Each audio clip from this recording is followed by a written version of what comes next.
Donc, merci Mingi, Nandenge peut la parole. Merci Bandeko, mais pas Ibas Bozali, tout petit bonjour, bonsoir, ça dépend à l'air aux vidéos, au côté de Bino. Ceux qui sont venus au Bino pour travailler le Belamboka, il y a un deux rassemblements Makambo et Zali. Mais les Kambo Bandeko, on a eu le Bosso à pour nous appel à tous les résistants combattants. Pour la date, il y a le 30 juin.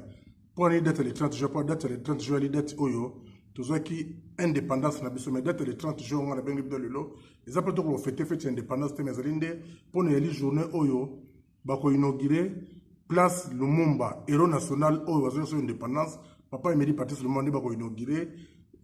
bako tcha statue le 30 juin na Bessel la porte de Namire comment place Lumumba on doit bien ngabino surtout. Ba combattre ba résistant partout dans le monde. Bozo tous se déplacer biso toya to na mbelo ya mutu surtout toya na ba tenue militaire. Toya ko tellement pour la sana face à mon kilike. On azali héros na biso azali mutu ya bunda ki pona mboka na biso azali akufa ki pona Congo. Margué ba okipa ba na mboka biso ba même ba transformer Congo le mandanga lenga kité moi ba sali Congo na ndenga na moi to pour le Congo pour na Congo to ya bende mibali bayaka surtout so ba to bindo mibali bayaka bino mo bitina to ya parce que ba oligarque ba za ba boyi ba lingité ba célébrer ba ta monument ya le Lumumba place wana yango biso bitu photo ya ebele pour to l'accès na opinion nationale internationale ba Belgique en tout cas biso za pour to lingi place wana et comment place Lumumba, et comme place Lumumba, station Lumumba, le 30 juin, en tout cas, il se déplacer. Nous connaissons cette vidéo le 21. Tout le monde se prépare, le 30 juin à 13h. Dès la porte de la mine, il y a comme place Lumumba. Il y a des gens partout aux alliés, il y a France, il y a Angleterre, il y a États-Unis, il y a Canada, il y a Belgique, il y a Allemagne, il y a Suisse, il y a Suède, il y a Danemark, il y a Espagne. Il y a Portugal, Italie, partout en Europe, en tout cas, il y a des gens qui se mobilisent.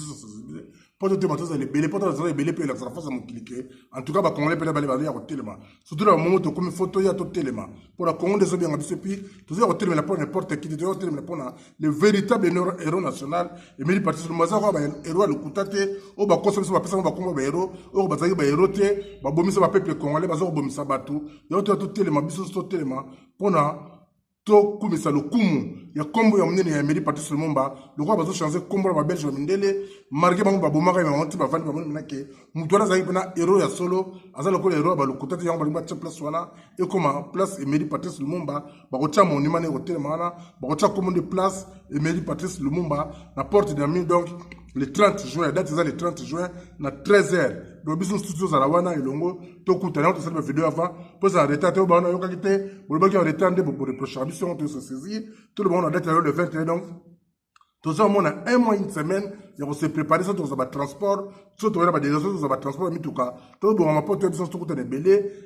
le 30 juin, à 13h, na port de Nami, le 30 juin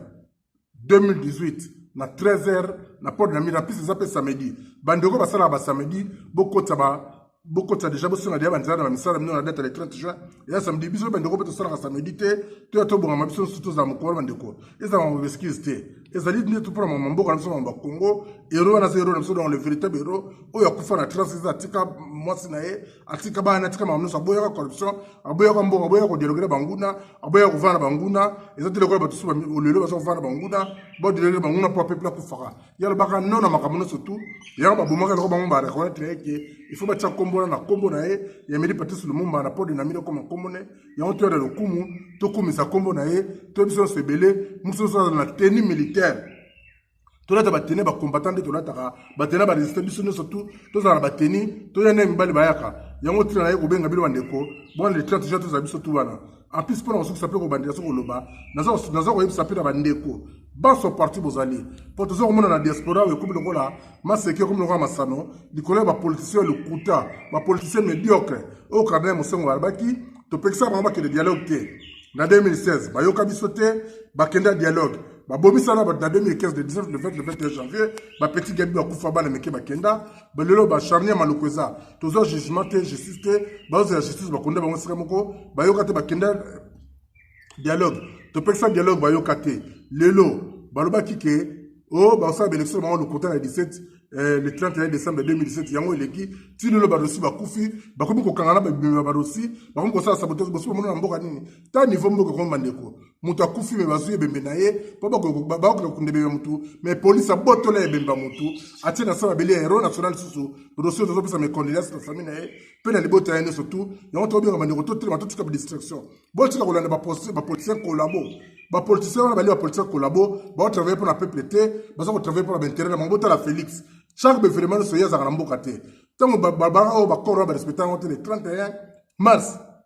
2017 il y a voyageur avion komi awa na po aile na poto tanga marché de 10 ba marché te et comme ko le bembe o ba obise bebe ya Russie ya héros national o ba tout ba dit que soit disant tazo la leader d'opposition soit disant le comme président ba bomé le peuple non méchamment en plus yo kino bimi na yo police yo ka Félix atinda kibiso ke bo bete la police na boko donc to bete la police wa boma ki Russie maboko to bete la police wa zo boma bakongole maboko to bete la police wa zo ngo la peuple kongole maboko police wa botere bemba do sibota pa to komi yo to zebisa bango awa susu na poto te o ya ko meka ko yo sala ba conférence na poto wa na basalo ko kuta na biso boso na bino na sibino muso bomona ka o ile kaka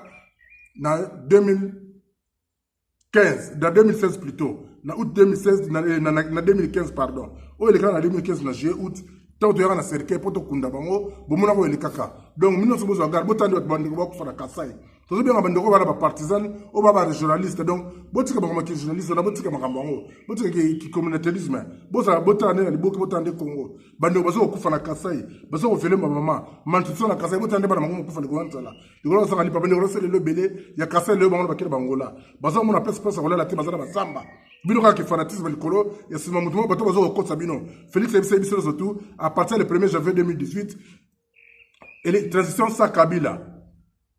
Kanambe wana alias Kabila désobéissance civile le même tapé ça que mode relatif de c'est leur mon côté à comme sur les élections bien que on va gagner monter élection des Africains en France nanga a triché déjà a réolé déjà bana mikeba ba 8 ba 10 ba 12 to monde complètement pas ba tongo ba IDPS fils mukoko déjà à la fin carte mon a 10 ans déjà triqué en avance le bilan de la élection au moment où il était même en 2006 na minduki a gagné la PSA afin de bongate tu sais que depuis 2011 a gagné afin de bongate un périm bon to pesa tout le monde entendait kendate carton rouge tout le monde appelle cela carton rouge kendate bon même sur la bourse pas d'élection tous allez tous au Kenya administrateur monsieur on surtout derrière cardinal monsieur on va ne bonga tout que la trace bon se monter ban élection et que ça la ingeta le Congo ne tombera jamais.